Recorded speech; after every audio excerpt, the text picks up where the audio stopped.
Have you had any challenges in being defined a certain way because of your ethnicity when you go for some of these auditions? It's such a cliche question, but I think it's an important one because having interviewed people from our community across the board for so many years, I get so many different answers to this, and I'd love to know what your experience has been. It's a little different for me, I think, because my parents are Guyanese, so we're West Indian, yet my ancestors come from India. My last name is Shankar. I'm pretty Indian looking from what I see, and I'll go to auditions and I will get good feedback, but I won't book it because I'm not Indian enough. And I'm like, okay, sure, whatever. But that is something that I face. So now I'm noticing within the breakdowns, it's open diversity.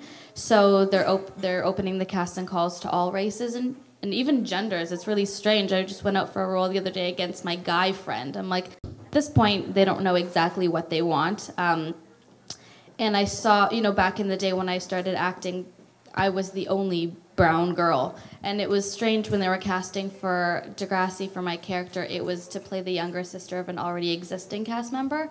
And I thought it was so strange how they weren't able to find any little brown girls in Toronto. So they had to go to Ottawa, where I'm pretty sure I was the only one. So and now I go to auditions and I see hundreds of girls. And instead of being jealous or upset, I'm proud of it because I've seen it go from booking all the projects because I was the only option to now I like the competition, now I train extra hard, and now I'm just proud to see how many more people there are because I think that's something bigger than myself, just that the diversity in our industry is growing so much and it's really, really sought after, so that makes me really proud. But we're just getting to the point where they're noticing that there's different levels of brown and that it's not just one thing. So that is something that I face, but it's a better issue than what was existing 10 years ago, which was no opportunities for anybody of color except for nurse assistant or this is another breakdown I get often. It's the exotic girl who's ethnic, who breaks up the marriage or something. So I think that's where, as an artist and as an actress, I have to decide that's not what I want to do with my life. I'm going to wait for the projects of quality to attach myself to. So I want to ask you, Melinda, Priyanka Chopra. Priyanka Chopra has really kind of changed the game when it comes to becoming a household name that isn't typically forced into a specific ethnic role with her role on Quantico. Tell me if you've seen that that's changed the trajectory for actors of color when you go on auditions. I think it's a great thing. I'm proud of all of that, what she's doing, and I do see it for myself. And maybe I've just made a conscious effort to not try to pigeonhole myself within one type of character. From Degrassi, that was obviously like a telenovela type drama, and How to Be Indie was a childhood family sitcom. I guess How to Be Indie was the first show with the South Asian family as the lead. And since then, I've been grateful that the projects that I've taken have been... The last movie that I just did that came out was called Filth City, and it was about the Rob Ford crack scandal. And my character had the video, and so it was like the gang members after me, the politicians after me, the cops, and so I kind of played this like gangster girl with guns and wins the money and running around, and I was like, this is not typical. Yeah. And I'm currently filming a Netflix series, and it's a murder mystery, and yes, I do play an Indian girl, but it's not about being Indian. She just happens to be Indian, and she's one of the leads. So I'm noticing that diversity is now an asset and not something that holds back, and I'm so proud to be in this time, within the industry during this time. What do you foresee for people of color in, roles that don't, put them in that box? What are you seeing in the industry? I'm seeing just colorblind casting, and I think it's so awesome. I think before I was restricted if it was, looking for siblings or something, because there was only one guy that could play my brother, and he has done it before, and now there are options for things. So, and even for parents and acting, you don't have to start at 17 years old. You can start at 40, you can start at 50, because you'll always need different ages and times in people's lives. So I just think that colorblind casting is where it's going, because I go to audition rooms and I'm like, are we all here for the same role? Oh shoot. That means there's hundreds more of competition, but I guess the bottom line is that we're all seen as equal, and I guess that's the goal. Absolutely, and it's about time, right? Absolutely. I want to play a personality game with you. Okay, are you guys up for this? Yes, let's change things up a bit. So this is word association. So obviously you guys have seen this many times before. I'm going to say a word, and you're just going to tell me the first word that comes to mind. Okay. Are you ready? Okay. Woman. Superwoman. Beauty. Power. Transformation. Misconception. Empowerment.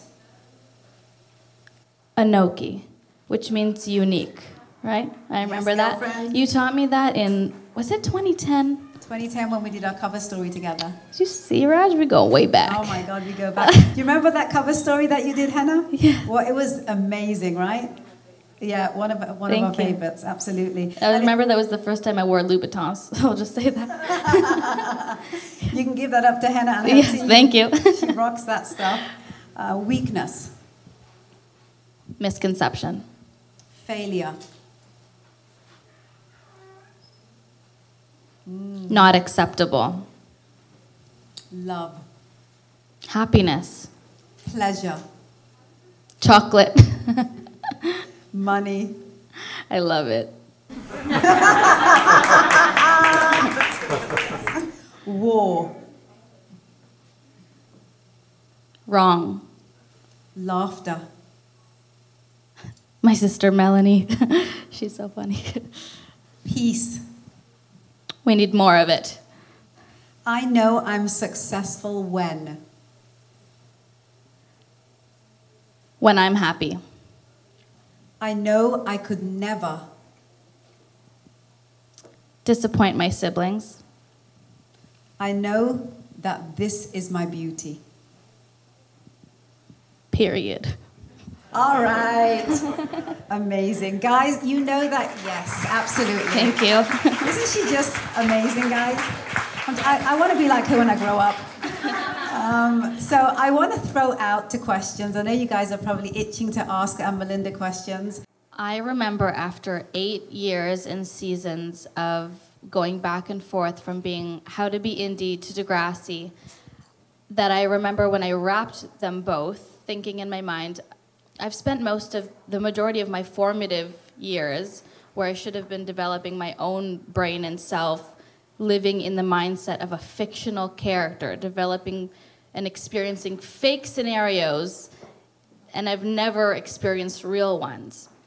And I remember thinking, how am I going to transition myself in the public eye from being a child star and then a teen star into being an adult?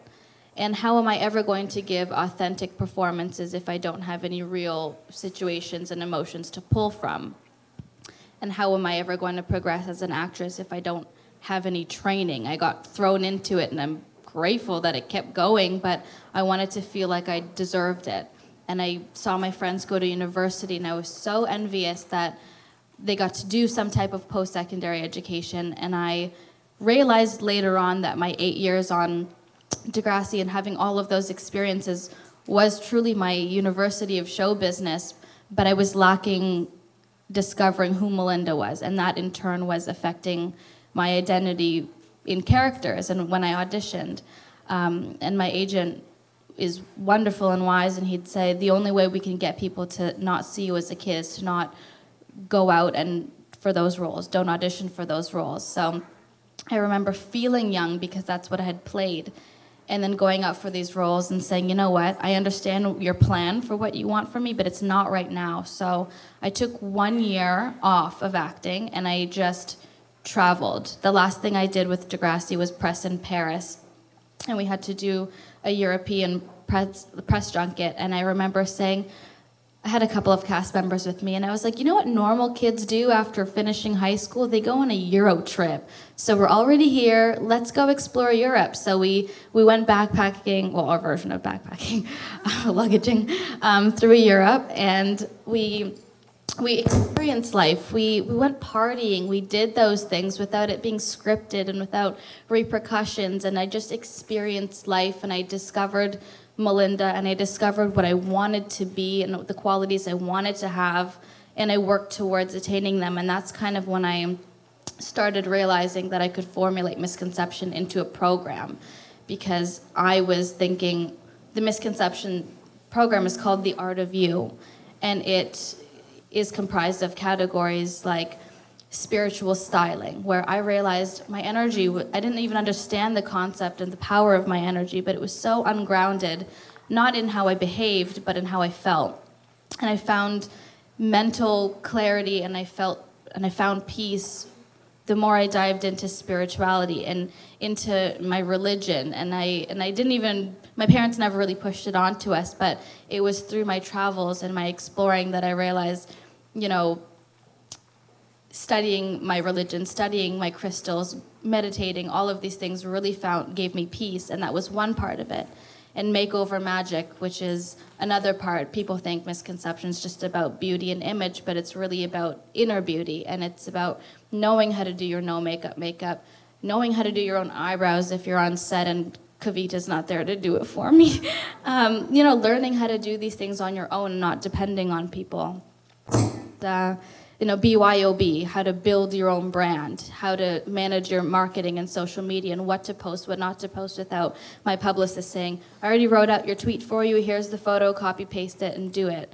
So I think the more I took time to develop the art of me, was when I realized, now I know who I am, I can get back in the game and bring this and my experiences to my roles. And I'm so grateful it worked out that way, because I don't feel like I'm seen for the past characters, and I feel like a reinvented, upgraded version of myself that is translating into the next steps of my career. I remember being really young and having to work in the US, and we would do cross-country tours from, you know, Washington to LA to New York to just city to city hopping, and we wouldn't have to think about anything. It would all be planned for us, and I remember just always missing my family and having, you know, calls to my siblings, and they would just, it was always the real things that kind of kept me feeling grounded, so I never wanted to lose touch of that. But also, you do really encounter people that you especially when I was younger, that you see on TV, you have a certain image of them, and you meet them, and you just feel energetically, you're like, it's not what I thought you'd be like, or I thought you'd be nicer. And I just knew the impact of that, and I really just never wanted to ever be like that. You know, someone might not always remember what you said, but they will definitely remember how you made them feel and your energy. So I always wanted to leave people at least being, you know, a friend or something. I didn't want to ever leave a conversation and have them say, wow, I don't really like that chick. So it's less about even people pleasing, it's more about just keeping a consistent energy channel for myself, because if you let it get all over the place, then that's how you lose your sense of balance and grounding for yourself. So folks, we're going to wrap this up. I just want to end, Melinda, by asking you one last piece of advice that I'd like you to give. I'd like you to share one caveat of wisdom, or a motto perhaps, that stands constant in your journey to help you always stay elevated, always see the light, even when you're in the darkest of moments that you may be going through. What is that for you? There was something my grandfather taught me, and I spent about 3 months with him living in London, England last year when he was on the last leg of his life. And I just wanted to kind of be there with him while he transitioned back to the stars. And he, you know, his wife was an actress. He was a very talented, incredible accountant for his country. And, you know, he just had this visionary mind where he was successful and he made it happen for himself. And, you know, he would bring back European fashion from his cricket games in London and stuff for my mom. And I just remember they had this great life, and he would still always tell me, one of the last things he said to me was, money will come and go, but love will last a lifetime. And that goes for self-love, family love, life love, just being happy in life. So money will come and go, but love will last a lifetime. And there you have it, folks. Melinda Shankar, one of my favorite people. And you know why now, guys.